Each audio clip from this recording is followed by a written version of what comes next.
Most of us don't think twice about shampoo, deodorant, or lotion. Now, Consumer Reports reveals that some of those products may contain ingredients linked to cancer risk, hormone disruption, and other serious health problems. Shampoos, lotions, makeup, we lather, rub, and apply them every day without a second thought. The cosmetics industry uses thousands of chemicals in the products we put on our bodies every day. And until recently, federal regulations hadn't been meaningfully updated in more than 80 years. A 2022 law requires cosmetic companies to register their products and ingredients with the FDA.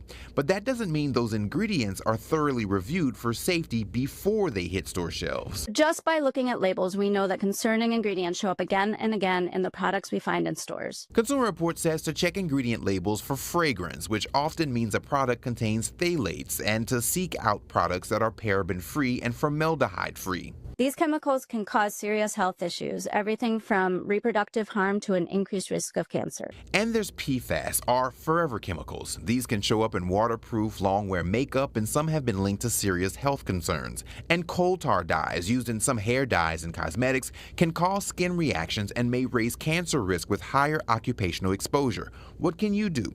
Keep it simple. Read labels, choose products that say they're free of these ingredients, and use ingredient checking tools like Clearia or SkinSafe, whose data CR currently licenses to compare options. Then swap products, starting with the ones you use most. Even small changes can lower the levels of some of these chemicals in your body very quickly. Bottom line, read the label, use the tools available, and replace products gradually, one at a time. CR also says buying from reputable retailers and avoiding unknown online sellers can reduce the risk of contaminated or counterfeit products.